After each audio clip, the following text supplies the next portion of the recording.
कडे बाबासाहेबांनी मनुस्मृती कशी जाळली मी सांगितलं. तिकडच्या महिलांना फार आनंद झाला.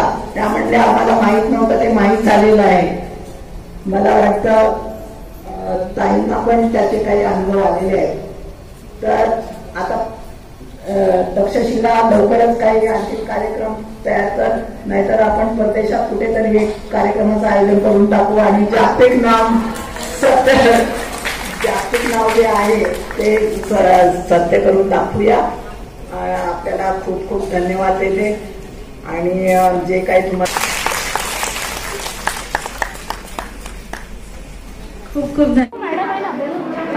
बॅरिस्टर राजाभाऊ खोब्रागडे यांच्या रिपब्लिकन महिला परिषद आज इथे मोठ्या उत्साहात इथे साजरी करण्यात आली होती आणि या कार्यक्रमामध्ये ज्या महिलांनी सहभाग घेतला त्या महिलांच्या आज इथे मोठा जल्लोष पाहून आज इथे मोठ्या संख्येने ते जल्लोषामध्ये त्यांनी सत्कार सुद्धा झालेला आहे. आणि या कार्यक्रमामध्ये मान्यवर मॅडम आपल्या जुळलेला आहे. जाणून घेऊया त्यांचं काय. मॅडमला पहिल्यांदा सांगा. आज मी प्राध्यापक Pushpa Ghodke, doctor Babasaheb Ambedkar convention centre या ठिकाणी 5 जुलै 2025ला बॅरिस्टर राजाभाऊ खोब्रागडे जन्मशताब्दी व संविधान हिरक महोत्सव ह्या संयुक्त विद्यमानाने या ठिकाणी जी परिषद 19 जुलै 1942ला नागपूर या ठिकाणी रिपब्लिकन महिला परिषद झाली होती, त्याच अनुषंगाने आज ह्या ठिकाणी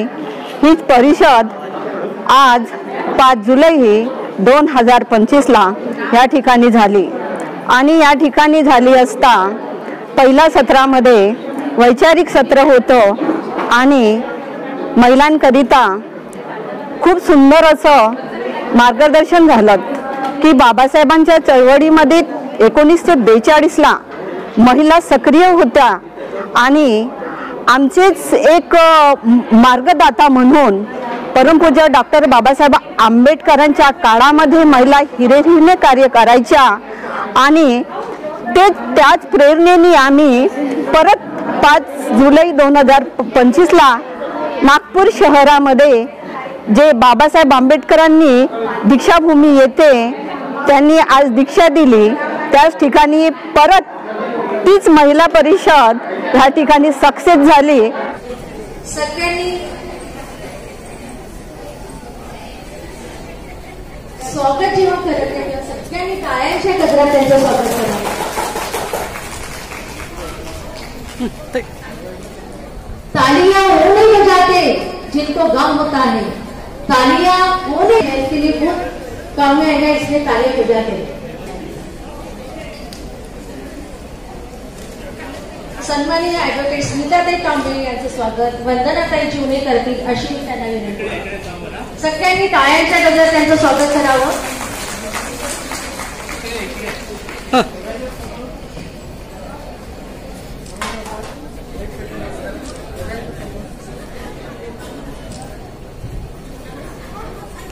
यानंतर दुसऱ्या व्याख्यात आमचे आहे सन्माननीय उज्ज्वलाताई गणवीर.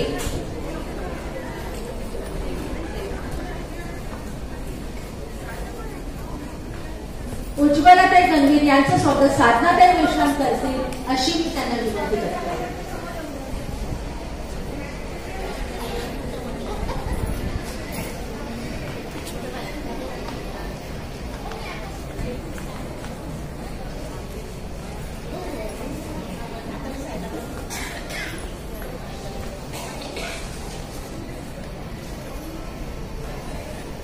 सगळ्यांनी टाळ्यांच्या गजरात त्यांचं स्वागत करावं.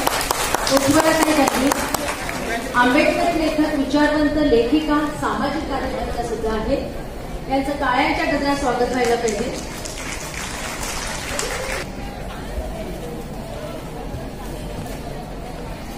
उज्ज्वलाताई गणवीर यांचा थोडा मी पूर्ण संक्षिप्तपणे परिचय सांगत आहे. ह्या नागपूरमध्येच राहतात. MSc आणि MA 6 विषयात झालेले आहेत. LLB त्यांचं कंटिन्यू आहे. त्या लेखिका, भाष्यकार, सामाजिक कार्यकर्त्या, संविधान अभ्यासक, विविध आंदोलनात सक्रिय सहभाग, सामाजिक कार्य, मातृसंघटनेच्या प्रचार प्रसार आणि आंबेडकरवादी महिला संघ, विद्यार्थ्यांना आर्थिक मदत त्याचप्रकारे विहार तेथे वाचनालय असा त्यांचा संकल्प आहे. विहारात बाल धम्म संस्कार वर्ग घेऊन धम्म परीक्षा सुद्धा घेतात. संविधान गुण गौरव समितीतर्फे नागपुरात दरवर्षी महाराष्ट्रस्तरीय संविधान परीक्षा आयोजित करतात. संविधानाचा प्रसार आणि प्रचार सातत्याने त्या सुरू ठेवतात. अशा आपल्या सन्माननीय उज्ज्वलाताई गणवे आपल्याला मार्गदर्शन करतील अशी मी त्यांना विनंती करते. उज्ज्वलाताई.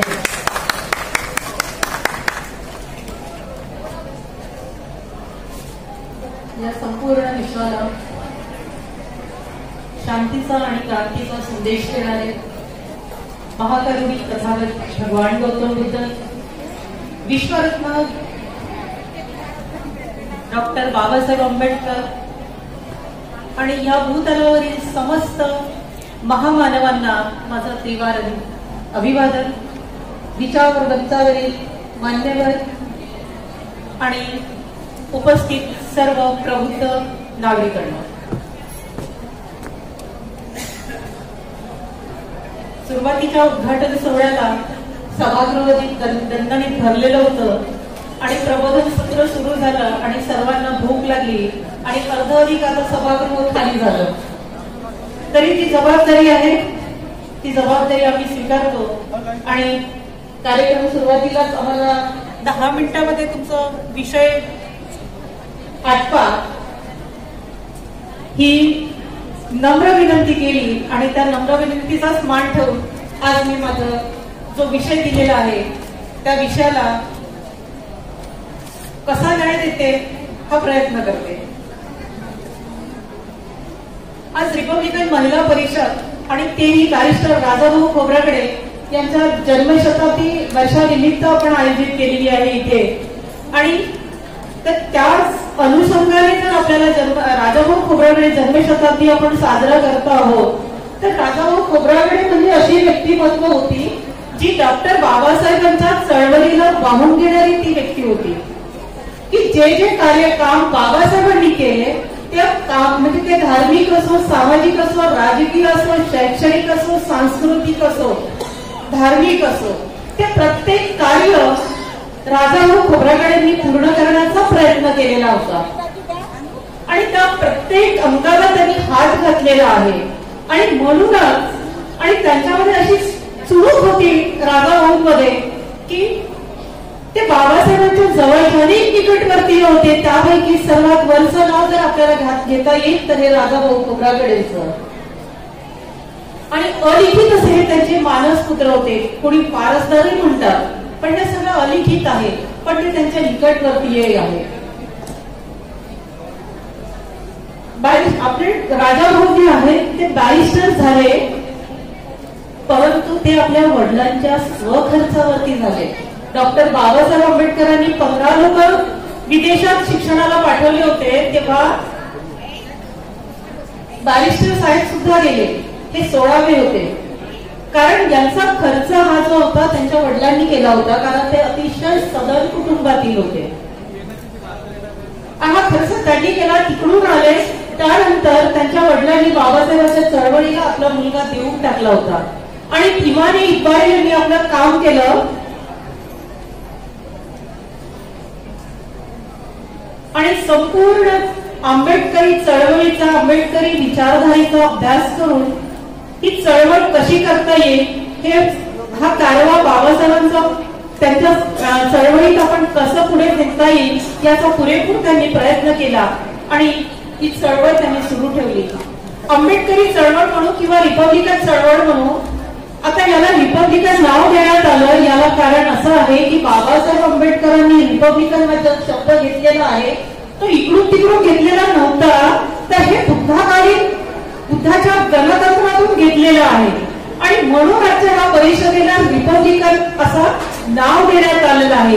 आणि रिपब्लिकन हा जो आहे हा समस्त नागरिकांचा आहे, प्रत्येक नागरिकांचा. आम्ही रिपब्लिकन आहोत, आमची ओळख रिपब्लिकन आहे, आमचा देश रिपब्लिकन आहे. आम्ही प्रस्तावना पण वाचली आहे, त्या प्रस्तावनेतही आम्ही विचार केलेला आहे, प्रतिज्ञाबद्ध झालेलो आहोत की आम्हाला लोकशाही गणतंत्र देश निर्माण करायचा आहे, हा घडवण्याचा आहे. असा हा गणतंत्र शब्द म्हणजेच रिपब्लिकन आहे आणि नेमका हाच शब्द आजच्या या परिषदेला देण्यात आलेला आहे. अतिशय मोलाचं हे परिषदेचं नाव आहे आणि ही परिषद आपण याच निमित्ताने रिपब्लिकन या नावाने आपण घेत आहोत. म्हणून आयोजकांचे लाख लाख आभार मी व्यक्त करते. ह्या माध्यमातून कमीत कमी बाबासाहेब आंबेडकरांच्या विचारातील रिपब्लिकन काय होता, विचारातील रिपब्लिकन देश काय होता, हा परिषदेच्या माध्यमातून हा विचार जाऊ शकतो असं मला वाटते. आंबेडकरी चळवळ आपण म्हणतो किंवा रिपब्लिकन चळवळ म्हणतो तर ही फार विस्तृत अशी चळवळ आहे. मग ती त्याच्या अनेक क्षेत्रांमध्ये त्याचं विभाजन होऊ शकतं. मग ते सामाजिक असेल, धार्मिक असेल किंवा शैक्षणिक असेल किंवा राजकीय असेल. आणि म्हणूनच डॉक्टर बाबासाहेब आंबेडकरांनी आपल्याला 3 मुख्य संघटना दिल्या होत्या. मुख्य 3 संघटना अशा होत्या की पहिली समता सैनिक दल, दुसरी भारतीय बौद्ध महासभा, तिसरी रिपब्लिकन पार्टी ऑफ इंडिया. हा 3 संघटना. आणि यात अतिशय महत्वाचा भाग असा आहे की ह्या 3ही संघटनांचं अध्यक्षपद काही काळ असेना पण बॅरिस्टर राजाभाऊ खोब्रागडेंनी निभावलेलं होतं. त्याचं अध्यक्षपद त्यांना लाभलेलं होतं. आणि हा निमित्ताने आज महिला संमेलन आहे. तर बॅरिस्टर साहेबांच्या कार्यकाळात अनेक महिला झाल्या किंवा आंबेडकर चळवळीमध्ये अनेक महिलांचं सहकार्य लाभलं. आजही भारतीय बौद्ध महासभेचं कर्णधारपद महिलेकडेच आहे आणि ते म्हणजे मीराताई आंबेडकरांकडे, तीही महिलाच आहे. असं प्रत्येक क्षेत्रामध्ये महिलांचा सहभाग आहे. आणि आजच्या परिषदेच्या निमित्ताने आवर्जून आठवण होते 1942च्या क्रांती परिषदेची म्हणून किंवा ती महिला परिषद, अखिल भारतीय डिप्रेस्ड वुमेन कॉन्फरन्सची आठवण होते. त्या काळामध्ये महिलांचा इतका सक्रिय सहभाग होता की 25,000 स्त्रिया ज्या हाताला मीठ वगैरे का असेना जे साधन मिळेल ते साधन घेऊन त्या 25,000 पुरुषांमध्ये सहभागी झाल्या. आणि त्याच निमित्ताने तिथे त्यांनी 5 दिवस सर्वांना जेवू घातलं होतं. हाही एक जेवू घालणं हाही एक मोलाचा वाटा होता. जेवतो आणि एवढ्या 25,000 महिला आल्या कशा तर डॉक्टर बाबासाहेब आंबेडकरांनी त्यांना वारंवार त्यांनी केलं आणि त्या महिलेचं नाव होतं सुलोचनाबाई.